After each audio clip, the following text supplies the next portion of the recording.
오늘 같이 보실 하나님의 말씀은 갈라디아서입니다. 갈라디아서 6장 7절에서 10절까지 보도록 하시겠습니다. 제가 봉독해 드리겠습니다. 스스로 속이지 말라. 하나님은 업신여김을 받지 아니하시나니 사람이 무엇으로 심든지 그대로 거두리라. 자기의 육체를 위하여 심는 자는 육체로부터 썩어질 것을 거두고 성령을 위하여 심는 자는 성령으로부터 영생을 거두리라. 우리가 선을 행하되 낙심하지 말지니 포기하지 아니하면 때가 이름에 거두리라. 그러므로 우리는 기회에 있는 대로 모든 이에게 착한 일을 하되 더욱 믿음의 가정들에게 할지니라. 아멘. 저희들은요, 심는 대로 거둔다. 그렇죠? 심는 대로 거둔다라는 말의 의미를 잘 알고 있습니다. 이를 다른 말로 말씀드리면 또 콩 심은 데 콩 나고 팥 심은 데 팥 난다라고 표현도 합니다.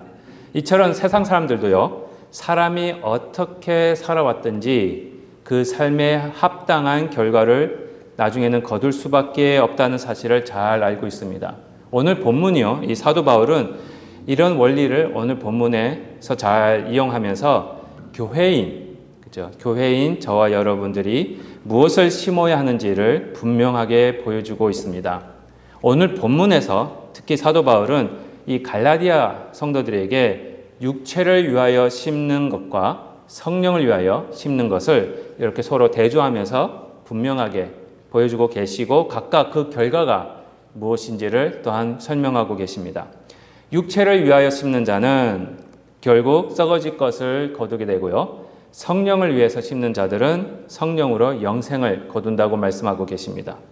오늘 이 말씀을 함께 살펴보면서요. 지금 교회로서 저와 여러분들은 무엇을 위하여 심고 있는지, 그리고 우리의 삶에서 어떤 씨앗을 심고 있는지 한번 돌아보면서 살펴보면서 은혜를 나누었으면 좋겠습니다. 첫 번째입니다. 첫 번째로 우리가 이 말씀을 통해 생각해 볼 수 있는 씨앗은 바로 이겁니다. 한 씨앗이 서로 다른 열매를 동시에 맺을 수 없다라는 겁니다. 그렇죠? 오늘 본문 7절과 8절을 보시면은요. 7절과 8절에서 사도 바울이 이렇게 말씀하고 계십니다. 사람이 무엇으로 심든지 그대로 거두리라. 자기의 육체를 위하여 심는 자는 육체로부터 썩어질 것을 거두고 성령을 위하여 심는 자는 성령으로부터 영생을 거두리라. 이 사도 바울은요, 아주 분명한 원리를 저와 여러분들에게 가르쳐주고 계십니다. 사람이 무엇을 심든지 그 심은 씨앗에 따라 열매를 거두게 된다는 것입니다. 아까도 잠시 말씀드렸지만 다 아시는 상식이에요. 그렇죠? 콩을 심었는데 뭐가 납니까? 콩이 나옵니다. 그렇죠? 콩을 심었으면 콩이 나오기를 기대하는 것이 마땅합니다. 팥을 심었으면요, 뭐가 나오길 기대하십니까? 팥이 나오기를 기대하는 게 당연한 겁니다. 팥을 심어놓고 콩이 나오기를 기대하는 분은 한 분도 안 계실 겁니다. 그렇죠? 이것은 우리의 영적인 삶에서도 똑같습니다. 육체를 위해서 심었는데 성령을 위한 열매가 맺힐 수가 없습니다. 반대로 성령을 위하여 심는 사람은 영생을 거두게 되고요. 육체를 위하여 심은 결과인 썩어질 것을 거두어지면서 동시에 성령을 통한 영생을 거둘 수가 없다는 겁니다. 육신은 썩어질 것을, 성령은 영생입니다. 다시 말씀드리면 이와 같습니다. 세상의 육신의 모습대로 세상대로 살아가면서 성령의 열매를 맺히는 것을 기대할 수 없다라는 겁니다. 그렇다면 여기서 한 가지 중요한 사실을 질문으로 저희들이 생각해 볼 수 있습니다. 왜 육체를 위하여 심으면, 그렇죠? 육체를 위해서 심으면 썩어질 것을 거두고 성령을 위해서 심으면 영생을 거두게 되는 것일까? 다 어려운 질문은 아닙니다. 그렇죠? 특별히 8절에서 사도 바울이 말하는 이 자기의 육체를 위하여 심는 자에서 육체는 단순히 우리의 몸을 가리키는 것이 아닙니다. 몸도 가리키지만 거기에는 더 깊은 의미로 이 육체는 타락한 사람의 죄성을 표현하고 있습니다. 사람의 본성입니다. 그런데 타락한 죄성을 가진 육체와 성령은 함께 같은 방향으로 갈 수가 없습니다. 너무나 쉬운 진리예요. 사도 바울은 그래서 갈라디아서 5장 17절에서 이렇게 말씀하고 계십니다. 5장 17절입니다. 육체의 소욕은 뭘 거스린다고요? 성령을 거스리고 성령은 뭘 거스린다고요? 육체를 거스리나니 이 둘이 서로 대적함으로 너희가 원하는 것을 하지 못하게 하려 함이니라. 그러니까 육체와 성령은 정반대라는 얘기입니다. 서로 육체와 성령은 거스르게 되고요. 육체와 성령은 서로 대적하고 있다고 말씀하고 계시는 겁니다. 그러면 왜 이렇게 성령과 육체가 다릅니까? 육체가 추구하는 방향과 성령께서 인도하시는 방향이 완전히 다르다라는 건 다 알고 계십니다. 그렇죠? 육체를 따라가면 그 결과가 뭡니까? 죽음과 파괴입니다. 그리고 부패에 이르게 된다고 오늘 본문에서 말씀하고 계시는 겁니다. 하지만 성령을 따라가면 결과가 뭐가 나온다고요? 영생입니다. 영생으로 새롭게 되고 성숙하게 됨을 보여주고 계십니다. 여러분 생각해 보십시오. 죽음이 있는 곳에 생명이 있습니까? 없습니다. 마찬가지로 영생이 있는 곳에는 죽음이 없습니다. 죽음이 지배할 수 없습니다. 그래서 성령과 육체가 다른 거예요. 그리고 동시에 저희는 육체와 그러니까 죽음과 영생을 이 두 방향을 함께 살아갈 수는 없습니다. 죽음과 영생을 동시에 소유할 수가 없습니다. 그렇다면 다시 한 번 더 질문을 드리겠습니다. 왜 육체를 위한 일이 죽음이라는 결과를 가져올 수밖에 없을까? 그렇죠? 육체적으로 살아도 영생을 얻을 수 있는 방법은 없을까? 그렇게 생각하실 수도 있을 거예요. 그렇죠? 왜 굳이 육체를 위한 일은 죽음이라는 결과를 가져올 수밖에 없고 성령을 위한 일은 영생을 가져올 수밖에 없는 결과를 나타나게 할까? 그렇죠? 그 이유는 성경은 우리 말씀을 아주 분명하게 설명하고 계십니다. 오늘 본문에서 말씀하고 계시는 자기의 육체를 위하여 심는다라고 했을 때에 갈라디아서 5장 17절의 말씀은요. 갈라디아서 5장 17절에서 말씀해서 육체의 소욕과 연결이 됩니다. 육체를 위해서 했을 때는 육체의 소욕입니다. 여기서 소욕은 단순한 욕구가 아니라 육체의 욕심을 의미하고 있습니다. 그러니까 욕심이 육체를 위해서 심는다는 말은 욕심대로 심는다는 얘기입니다. 그래서 야고보서 1장 14절부터 15절에 보시면 이런 말씀이 있습니다. 오직 각 사람이 시험을 받는 것은 뭐에 달려 있다고요? 그렇죠. 자기 욕심에 끌려 미혹됨이니 욕심이 잉태한즉 죄를 낳고 죄가 장성한즉 사망을 낳습니다. 그러니까 육체의 결과는 뭡니까? 결과적으로 사망이에요. 인간의 마음속에 욕심이 늘 있습니다. 나 욕심이 없어. 나는 욕심이 없는 사람, 천선적으로 욕심이 없는 분들이 계시긴 해요. 근데 그분도 욕심이 있습니다. 욕심이 없는 사람 없습니다. 오늘 야고보서에 말씀하셨듯이 사람이 그 욕심에 이끌려 살아갈 수밖에 없습니다. 그렇게 되다 보니까 욕심으로 계속 살다 보면 결국 죄가 생기고요. 죄가 자라서 어디에 이른다고요? 사망에 이르게 됩니다. 그래서 육체를 위해서 심는 자는 결과는 뭐라고요? 사망이라는 거예요. 그래서 육체의 욕심을 따라 씨를 뿌리면 그 결과는 죽음으로 나타나는 것은 이상한 일이 전혀 아닙니다. 심은 씨앗 자체가 이미 그 방향을 결정하고 있기 때문에 그렇습니다. 반대로 성령을 위해서 심는 사람은요, 성령으로부터 영생을 거두게 됩니다. 왜 그럼 성령으로 심는 자는, 성령을 위해서 심는 자는 왜 영생을 거두게 됩니까? 간단합니다. 그렇죠? 성령은 저와 여러분들에게 생명을 주시는 분이십니다. 저희들을 거듭나게 하시는 분이시기 때문에 그렇습니다. 그래서 예수님께서 요한복음 3장 5절에서도 뭐와 무엇으로 거듭나야 된다고 말씀하고 계십니까? 물과 성령으로. 이게 복음입니다. 결국 우리 삶에는 두 가지 방향이 있습니다. 육체냐, 성령이냐.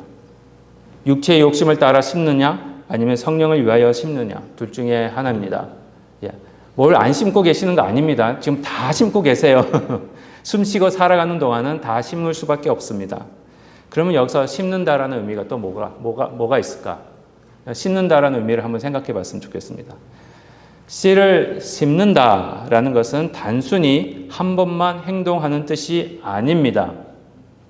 씨를 심는다라는 것은 그것에 나의 삶을 다 건다는 겁니다.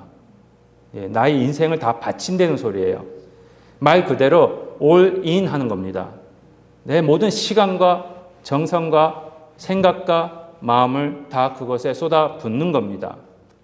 그것을 위해서 사용하는 겁니다. 그게 심는다라고 말씀하고 계시는 겁니다. 그렇다면 오늘 우리는 저희들 스스로에게 질문을 하셔야 됩니다. 과연 나는 오늘 지금까지 앞으로도 나의 삶을 어디에 사용하고 있는가? 나는 무엇을 위해서 나의 삶을 사용하고 있는가? 바울은 8절에서요. 육체를 위하여 심는 자와 성령을 위하여 심는 자를 서로 또 비교하고 계십니다. 심긴 심습니다. 여러분들은 어디다 심고 계십니까? 그랬을 때 육체를 위한 거냐 성령을 위한 거냐 그랬을 때 여기서 위하다라는 말을 또 한번 살펴보셔야 돼요. 이 위한다라는 표현은요 단순한 표현이 아닙니다. 그 표현은 헬라 문법에서 보시면은요, 제가 헬라 보여드릴 수는 없지만은 보기 원하시는 분은 나중에 찾아오십시오. 보여드리겠습니다. 헬라 문법에서는 이 뭐뭐 하기 위하여라는 뜻은 누구누구를 기쁘게 하기 위하여, 누구누구를 만족시키기 위하여라는 뜻을 가지고 있습니다. 그렇다면 육체를 위하여 심는다는 것은 육체인 나 자신을 기쁘게 하기 위하여, 나 자신을 만족시키기 위하여 심는 겁니다. 반대로 성령을 위하여 심는다라는 것은 성령을 기쁘게 하기 위하여, 성령님을 만족하게 하기 위하여 심는 겁니다. 그러면 다시 한번 돌아보십시오. 여러분들은 누구를 기쁘게 하기 위해서 살고 계십니까? 누구를 만족시키기 위해서 살고 계십니까? 여러분들이 살아가면서 여러분들의 시간은 대부분 어디에 사용되고 있습니까? 어느 목사님이 이런 말씀을 하시더라고요. 그분이 목회를 하는 동안 성도님 어떤 한 분도 목사님 어떻게 하면 성경을 더 잘 읽을 수 있을까요? 어떻게 하면 하나님께서 기뻐하시는 기도를 드릴 수 있을까요? 하면서 고민하면서 찾아와서 질문하신 분이 한 분도 안 계신데요. 오히려 목사님은 어떻게 하면 내가 더 행복해질 수 있을까요? 내가 어떻게 하면 내 아들을 아이빌리그에 보낼 수 있을까요? 어떻게 하면 내가 돈을 더 벌 수 있을까요? 어떻게 하면 내 식구와 이 재산을 나눌 수 있을까요? 그런 질문만 했다고 합니다. 여러분들은 어디에 더 많은 시간을 사용하고 계십니까? 물론 우리의 행복이나 건강을 생각하지 말라는 뜻이 아닙니다. 하나님께서 주신 삶을 잘 돌보시고요, 행복하게 살아가는 것이 중요합니다. 하지만 문제는요, 자신을 위한 생각이 우리의 마음을, 우리의 생각을 모두 차지해 버리는 거예요. 예수님이 들어올 수 있는 공간이 없어지게 나만을 생각하고 있는 겁니다. 나의 행복과 나의 건강과 나의 평안함만을 생각하는 것이 아니라 이제는 나의 영혼과 하나님은 나를 위한 생각과 계획이 우리 마음 가운데 더 큰 자리를 차지해야 한다는 겁니다. 저희들이 신앙생활 할 때도 이렇습니다. 우리가 신앙생활 한다 하면서 육체를 위해서, 나를 만족시키기 위해서, 나를 기쁘게 하기 위해서 신앙생활을 하고 있다는 겁니다. 나의 만족, 나의 의, 나의 영광, 나의 감정, 나의 뜻, 이것들을 위해서, 이것들을 기쁘게 하고 만족시키기 위해서 신앙생활을 하고 있다는 겁니다. 그런 신앙생활을 하고 있지만 사실은 그 신앙생활을 통해서 하나님의 뜻이 아니라 나의 뜻대로 내 중심적으로 신앙생활을 하고 있다는 겁니다. 그 신앙생활을 우리 예수님 뭐라고 그러신지 아십니까? 마태복음 7장에서 주여 주여 하는 자마다 다 천국에 갈 것이 아니다. 하나님의 뜻대로. 그랬을 때 많은 사람이 내가 예수님의 이름으로 이것 다 했습니다. 신앙생활 진짜 열심히 했습니다. 그때 예수님이 불법을 행하는 자들아 나에게서 떠나가라. 나의 중심적으로 신앙생활을 했을 때 그걸 예수님은 불법이라고 말씀하고 계시는 겁니다. 그래서 우리의 신앙생활의 중심이 하나님이 되셔야 됩니다. 예수님이 되셔야 됩니다. 하나님의 만족, 하나님을 만족시키기 위해서, 하나님의 의가 나타나게 하시기 위해서, 하나님의 영광이 나타나게 하기 위해서, 하나님의 능력, 하나님의 뜻이, 그것이 나의 뜻이 되고, 그랬을 때 성령을 기쁘시게 하는 삶이 된다는 겁니다. 이 시간에 다시 질문하셔야 됩니다. 과연 나의 신앙생활의 중심에는 누가 있습니까? 나 자신이 있습니까? 아니면 하나님이십니까?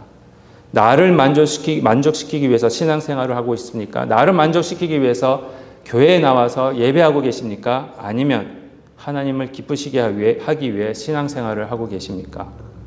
저와 여러분들은요, 우리의 육체를 위해서, 우리의 욕심을 위해서 사는 사람들이 아닙니다.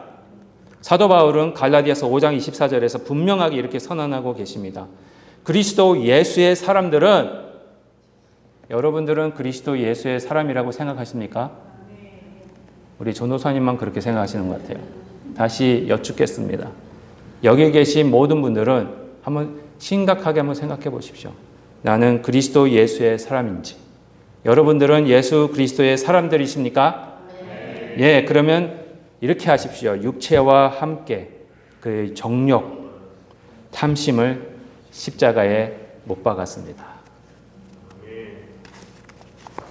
저와 여러분은 예수님을 우리의 구주로 영접하고 성령으로 거듭난 사람들입니다. 그 순간 우리는 우리의 모든 욕심과 정욕과 탐심을 그리스도와 함께 십자가에 이미 못 박은 사람들이에요. 나 중심적인 마음을 모두 십자가에 못 박은 사람들입니다. 예수님의 십자가는 여러분들을 변화시키십니다. 이전에는 나를 기쁘게 하고 나를 만족시키는 것을 추구했다면 이제는 나를 넘어서 하나님을 바라보게 하시는 겁니다. 이제 우리는 성령께서 원하시는 것을 바라보게 되었습니다. 그리고 예수님께서 가르쳐 주신 것처럼 하나님의 뜻이 하늘에서 이루어진 것 같이 이 땅에서도 이루어지기를 원하는 사람들입니다. 그러므로 사랑하는 성도 여러분들, 우리 새언약교회 성도님들, 또한 같이 예배하고 있는 모든 성도님들, 우리의 남은 삶을 무엇을 위하여 살아야겠습니까, 여러분? 한번 생각해 보십시오. 나를 기쁘게 하기 위해서 심겠습니까? 아니면 성령을 기쁘시게 하기 위해서 심으시겠습니까? 오늘 우리가 심는 씨앗은 반드시 열매를 맺게 됩니다. 육체를 위하여 심으면 썩어질 것을 거두고요. 성령을 위하여 심으면 성령으로부터 영생을 거두게 됩니다. 저와 여러분들의 삶이 나의 만족과 나의 영광을 위해 살아가는 것이 아니라 하나님의 선하신 뜻을 구하고 성령님을 기쁘시게 하고 하나님의 뜻과 하나님 나라를 위해 우리의 삶을 온전히 드리는 삶이 되시기를 바랍니다. 그렇게 하여서 우리의 삶을 통해서 하나님께서 기뻐하시는 아름다운 열매가 풍성하게 맺혀지기를 주님의 이름으로 축복드립니다. 두 번째입니다. 두 번째로 사도 바울은 9절과 10절에서 성령을 위하여 심는 자들이 구체적으로 어떤 삶을 살아야 하는지를 말씀하고 계십니다. 9절과 10절입니다. 우리가 선을 행하되 낙심하지 말지니 포기하지 아니하면 때가 이름에 거두리라. 그러므로 우리는 기회 있는 대로 모든 이에게 착한 일을 하되 더욱 믿음의 가정들에게 할지니라. 성령님을 우리에게 주시고요. 성령님을 위하여 심는 자들에게 영생을 주신 하나님께서 요구하시는 것이 있습니다. 그렇죠? 지금 여러분들에게 요구하시는 것이 있는데 그것이 바로 선을 행하는 것입니다. 착한 일을 행하는 거예요. 우리가 선을 행하는 것은 구원을 얻기 위해 사는 거 아닙니다. 다 아시죠? 선을 행해야 하는 이유가 구원을 얻기 위해서가 아니라 이미 은혜로 말미암아 예수 그리스도의 십자가와 부활을 통하여 이미 구원받은 여러분들이 그런 분들이시기 때문에 선을 행해야 된다는 것입니다. 예수님께서 십자가 위에서 죽으시고 저와 여러분들을 구원하신 목적 가운데 하나가 바로 저와 여러분들이 선을 행할 수 있게 하시기 위한 겁니다. 디도서 2장 14절입니다. 디도서 2장 14절. 뭐라고 말씀하고 계십니까? 그가 우리를 대신하여 자신을 주심은 모든 불법에서 우리를 속량하시고 우리를 깨끗하게 하사 무엇을 위해서요? 선한 일을 어떻게 해요? 열심히 하는 하는 자기 백성이 되게 하려 하심이라. 여기서 디도서에서 분명하게 사도 디도는 선포하고 계십니다. 예수님께서 저와 여러분들 대신해서 자기 자신을 주신 것은 저와 여러분들의 죄를 용서하시기 위한 것뿐만 아니라 저와 여러분들을 모든 불법에서 속량하시고 깨끗하게 하셔서 구원해 주셔서 선한 일을 열심히 하는, 그냥 하는 것도 아닙니다. 열심히 하는 하나님의 백성이 되게 하시기 위한 것이라고 선포하고 계십니다. 그렇기 때문에 선한 일을 하는 것은 그리스도인의 선택적인 삶이 결코 아닙니다. 구원받은 하나님의 백성에게 나타나야 할 분명한 삶의 모습입니다. 그런데 오늘 본문에서 사도 바울은 선을 행하라라고만 말씀하고 계시지 않고 어떻게 말씀하시냐면 선을 행하는 것은 이미 결정이 나 있는 거예요. 근데 포기하지 마라, 낙심하지 말라고 말씀하십니다. 왜 이런 말씀을 하셨을까? 저희도 사람입니다. 그렇죠? 선을 행하다 보면은 지쳐요. 우리는 계속 쏟아부어 주는 것만 같고 저쪽은 아무 반응이 없으면 지칩니다. 아무도 알아주는 사람이 없어요. 내가 선을 행하는데. 오히려 내가 선을 행하는데도 오히려 오해와 실망을 받을 수도 있습니다. 상처를 받을 수도 있습니다. 내가 사랑했는데 상대방이 그 사랑을 받아주지 않을 때도 있고 오히려 나를 욕할 때도 있습니다. 그래서 우리는 때때로 이렇게 생각합니다. 이제 그만하자. 저 사람은 내 사랑을, 내 선의를 받을 가치도 없는 사람이야. 그런 거 많이 생각하시잖아요. 그렇죠? 솔직히. 내가 왜 이렇게까지 해야 돼? 그 사람은 나한테 이렇게 안 하는데. 그렇죠? 내가 선을 행한다고 그 사람이 변하는 것도 아니고 세상이 달라지는 것도 아니고 근데 왜 내가 이렇게 계속해서 힘들게 선을 행해야 되냐? 그러나 사도 바울은 말씀하십니다. 뭐라고 말씀하시는지 아십니까? 포기하지 마라. 왜냐하면 하나님의 정하신 때가 있습니다. 그래서 9절에 보시면 이런 말씀을 계속 하시는 겁니다. 우리가 선을 행하되 낙심하지 말지니 포기하지 아니하면 어떻게 해요? 때가 이름에 거두리라. 열매가 있다는 겁니다. 지금 당장 그 열매가 보이지는 않아도 그 씨앗이 죽은 건 아닙니다. 그렇죠? 땅속에 심어진 씨앗이 오늘 심었는데 내일 바로 싹이 나옵니까? 아니거든요. 기다리셔야 돼요. 그렇지만 우리가 보지 못하는 곳에서 그 씨앗은 자라고 있습니다. 우리의 선행도 마찬가지입니다. 우리가 알지 못하는 사이에 하나님께서는 역사하시고 계십니다. 그러므로 열매가 보이지 않는다고 선을 행하는 것을 포기하지 마십시오. 저희들은 너무 일찍 포기해요. 그런데 10절에서 사도 바울은 한 걸음 더 나갑니다. 이 말씀이요 되게 디맨딩해요. 굉장히 요구하는 게 많아요. 사실 저도 힘듭니다. 솔직히 몸부림 치는 거죠. 순종하려고 기도하면서. 그래서 기도가 필요한 것 같아요. 10절입니다. 10절 보시면 그러므로 우리는 기회 있는 대로 모든 이에게 착한 일을 하되 더욱 믿음의 가정들에게 할지니라. 여기서 특별히 저희가 집중해서 볼 말씀이 있습니다. 기회 있는 대로. 그렇죠. 세상에서 기회가 어떻게 주어지는지 이제 말씀하고 계십니다. 세상에서는 평생에 기회가 많이 오지 않는다라고 하면서 기회가 올 때 잡아야 된다 이렇게 많이 가르치고 있습니다. 맞습니다. 그것도 틀린 건 아니라고 생각합니다. 하지만 오늘 본문에서 보시면은요, 이 기회는 선을 행할 기회고요. 이 기회는 하나님께서 저희들에게 매일매일 주고 계시는 기회를 말씀하고 계십니다. 하나님께서는 저와 여러분이 선을 행할 기회를 주십니다.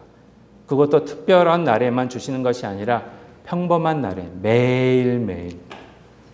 우리가 오늘 아침 다시 눈을 뜨고 새로운 하루를 살아가게 된 것 자체가 하나님께서 여러분들에게 주신 기회입니다. 선을 행할 또 하나의 기회를 주셨다라는 말씀입니다. 그래서 예레미야서 3장 22절과 23절에 이런 말씀이 있습니다. 예레미야서 3장 22절에서 23절입니다. 여호와의 인자와, 이 말씀 너무 좋아요. 여호와의 인자와 긍휼이 무궁하심으로 우리가 진멸되지 아니함이니이다. 우리가 계속 하루하루 매일매일 새 아침을 주시는 이유가 하나님의 인자와 긍휼하심 때문이에요. 저와 여러분들이 뭐 잘나서가 아닙니다. 오해하지 마십시오. 그리고는 이것들이 어떻게 해요? 아침마다 새로우니 주의 성실하심이 크시도소이다. 하나님의 인자와 긍휼은요, 아침마다 새롭게 다가오고 계십니다.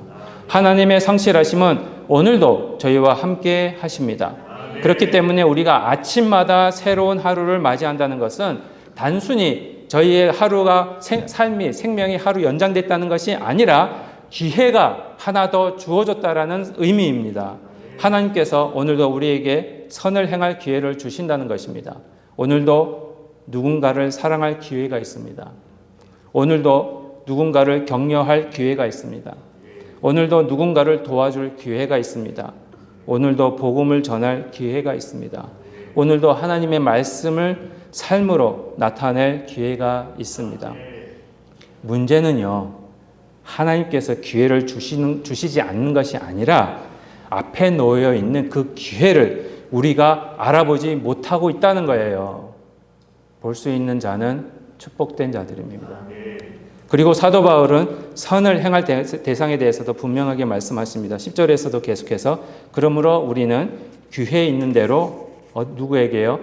모든 이에게 착한 일을 하되 더욱 믿음의 가정들에게 할지니라. 좀 오해가 많은 구절 같은데 먼저 여기서 보시면은요, 선을 행하되 모든 이에게 하라고 말씀하고 계십니다. 이 모든 이는요, 뭘 말씀하시냐?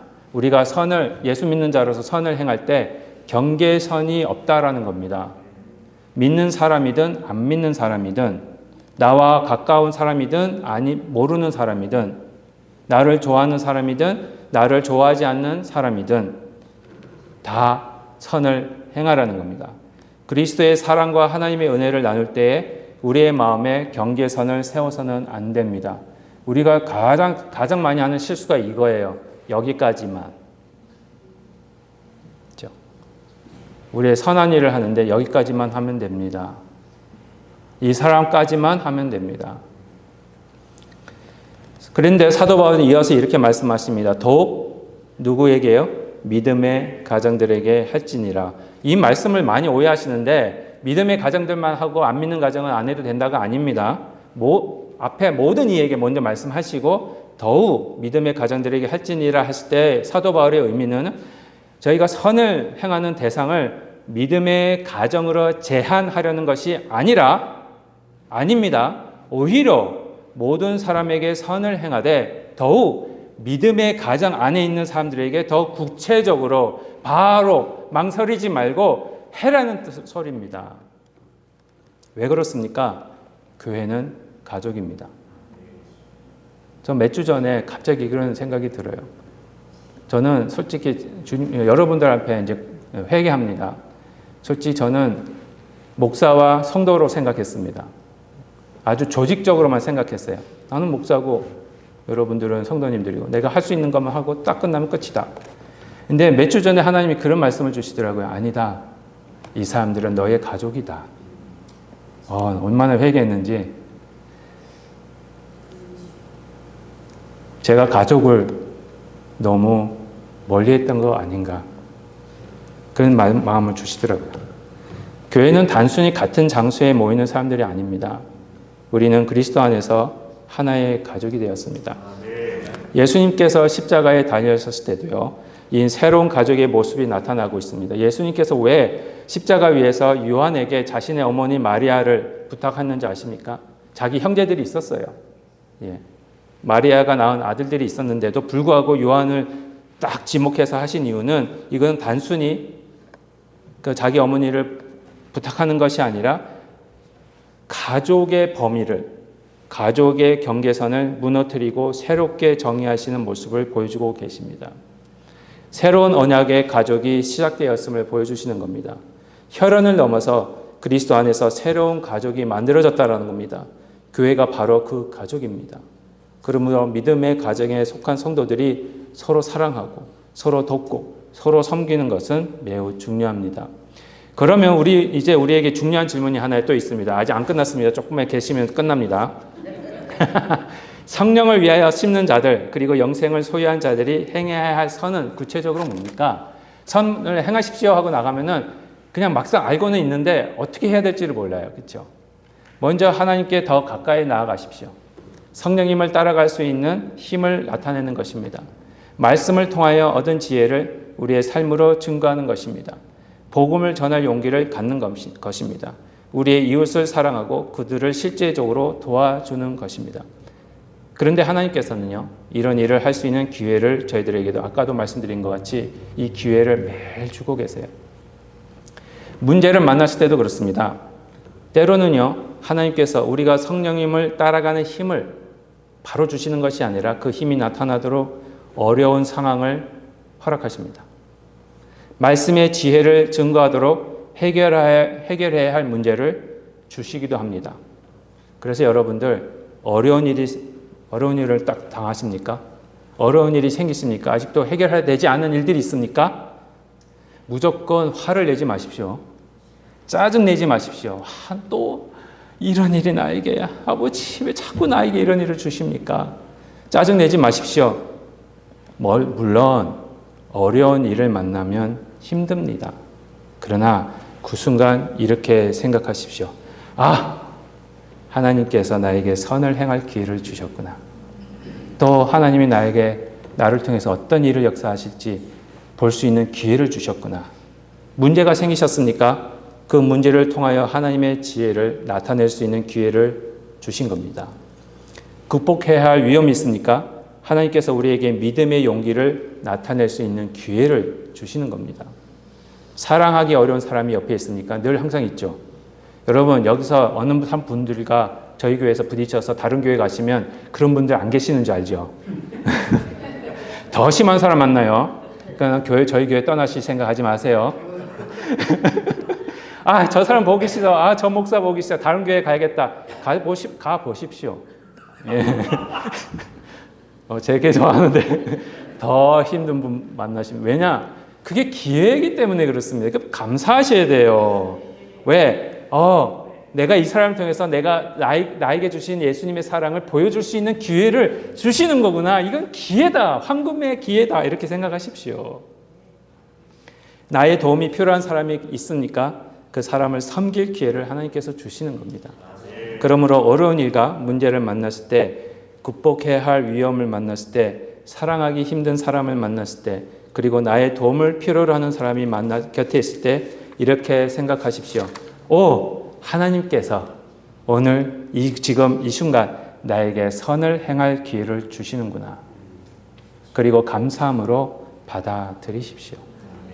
우리에게 주어진 시간과 힘을 그 선한 일을 위해 사용하십시오. 왜냐하면 이것이 예수님께서 십자가를 지시고 죽음으로 저와 여러분을 살리신 목적 가운데 하나이기 때문에, 디도서에서 봤잖아요. 그렇죠? 그 목적이기 때문에 그렇습니다. 우리가 하나님을 마음과 뜻과 정성을 다하여 사랑한다면 그 사랑은 반드시 우리의 삶 가운데 나타나게 됩니다.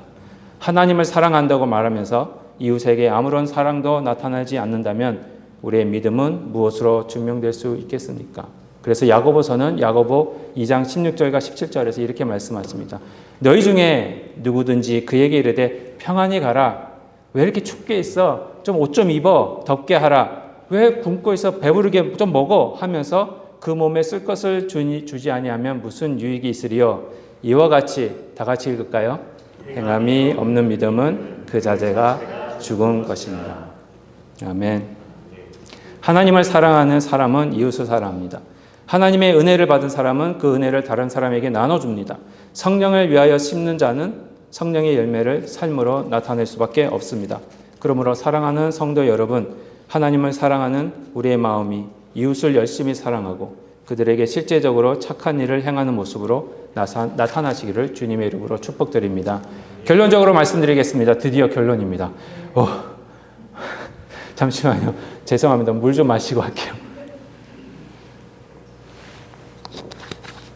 오늘 본문을 통해 우리는 성령을 위하여 심는 자가 어떤 사람인지 살펴보았습니다. 성령을 위하여 심는 사람은 성령님을 만족하게 하고 성령님을 기쁘시게 하는 사람입니다. 그리고 성령님을 통하여 영생을 소유한 사람으로서 성령님을 따라가는 사람입니다.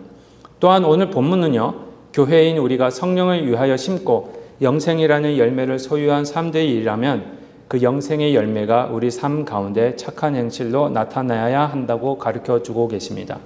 그러므로 우리의 믿음은요, 말에만 머물러서는 안 됩니다. 우리의 삶을 통해 나타나야 합니다.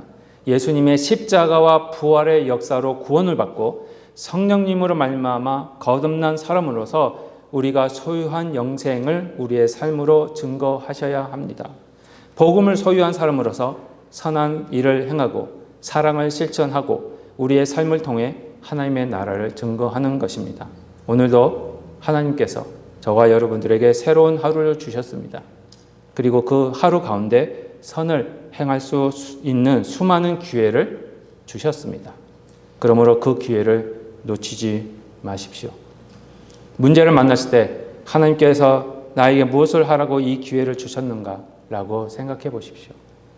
나를 힘들게 하는 사람을 만났을 때 이 사람을 통해 예수님의 사랑을 어떻게 나타낼 수 있을까? 이건 기회다라고 생각하십시오.